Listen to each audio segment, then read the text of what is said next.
नमस्कार, colonel Ajay, CEO Ajay astro money group, first global astro finance digital channel से आपसे मुखातिब होता हूं। आज 26 मार्च सन 2025 बुधवार।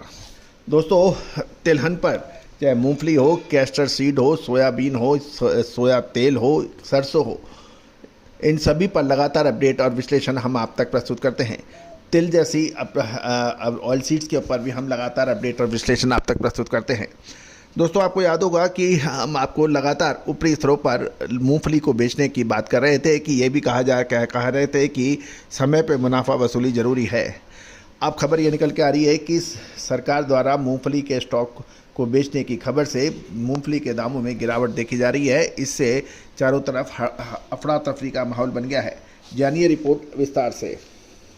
दोस्तों, खबर निकल के आ रही है कि भारतीय मूंगफली पिछले 2 सालों से अच्छी मुनाफे के कारण इस साल वो मुनाफा नहीं देख पाया है, लेकिन पिछले 1-1.5-2 महीने के अंदर अच्छी मूवमेंट ऊपर की बनी हुई है। लेकिन सरकार द्वारा मूंगफली की बिक्री की खबर सुनकर काफ़ी हद तक बाज़ारों में करेक्शन देखा गया है।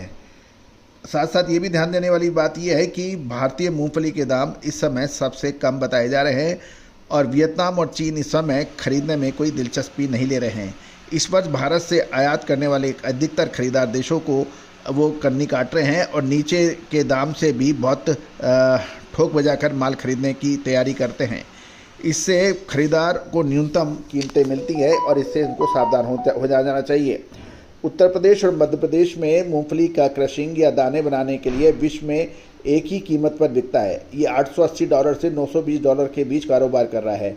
वियतनाम भी उसी कीमत पर सिंगदाना यानी मूंगफली खरीदता है और चीन पेराई के लिए उत्तर प्रदेश का सिंगदाना यानी मूंगफली खरीदता है। ग्लोबल बाज़ार में फ़िलहाल कोई नई फसल नहीं है, लेकिन वियतनाम में थोड़ी फसल होगी। इसका बाज़ार पर कोई बड़ा असर पड़ने की संभावना नहीं है।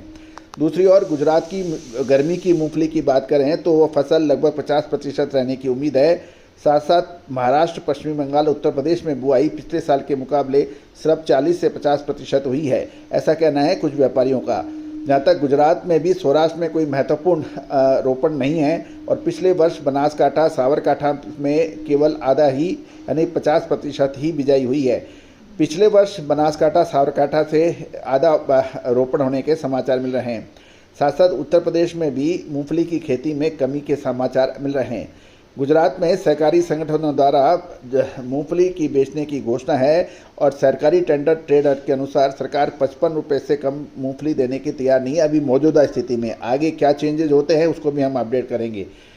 गौरतलब है कि व्यापारी को ये कहना है कि न्यूनतम समर्थन मूल्य सरकार को कहना चाहिए कि इससे नीचे कोई व्यापार नहीं होगा। तो यदि ऐसा होता है तो व्यापार और किसान दोनों के हित में होगा। लेकिन ये भी ध्यान देने वाली बात है कि यूपी में दाने का बाजार जो 77 रुपये ऊपर हो गया था, फिर घटकर 72 रुपये प्रति किलो होने के समाचार है और अब बाज़ारों के अंदर कुछ घबराहट का भी माहौल है। गौरतलब है कि गुजरात में सरकार के पास 12 लाख टन से अधिक मूंगफली बताई जा रही है और साथ साथ ये भी ध्यान देने वाली बात यह है कि कुछ सरकारी एजेंसियों के पास देश में कुल 18 से 20 लाख टन मूंगफली होने की संभावना है। भारत में भारतीय मूंगफली दाने की कीमत सूडान से भी कम है और ये भी ध्यान देने वाली बात यह है किसानों के पास अभी भी मूंगफली की मानसून फसल का लगभग 20% माल बचा हुआ है और जो सिर्फ बोल्ड मूंगफली अधिक है, जावा टीजे का शेयर अभी मुश्किल से 5% रह गया है। जैसे हम आपको लगातार अपडेट दे रहे हैं कि इस साल गर्मी की मूंगफली की बुआई कम हुई और गुजरात में भी ऐसी परिस्थितियां हैं जहां ग्रीष्मकालीन मूंगफली केवल 50% ही फसल काटी जा सकेगी। कम फसल के कारण दक्षिण में कीमतें ऊंची खुली हैं और यूपी के मैनपुरी इलाके में अब तक 40% मूंगफली की रोपाई होने के समाचार हैं और देश भर में गर्मी की मूंगफली की फसल कम हो सकती है। लेकिन अभी मूंगफली दाने में सरकारी मूंगफली की बिक्री की खबर सुनकर थोड़ा सा कमजोरी देखी जा रही है। दोस्तों, लगातार अपडेट और विश्लेषण के लिए चैनल पर लगातार विजिट करें, सब्सक्राइब करें और कोई भी विशेष अपडेट और जानकारी के लिए सहयोग राशि अदा कर आप हमारी रिसर्च व अनुसंधान प्राप्त कर सकते हैं। All the very best, good luck, happy trading.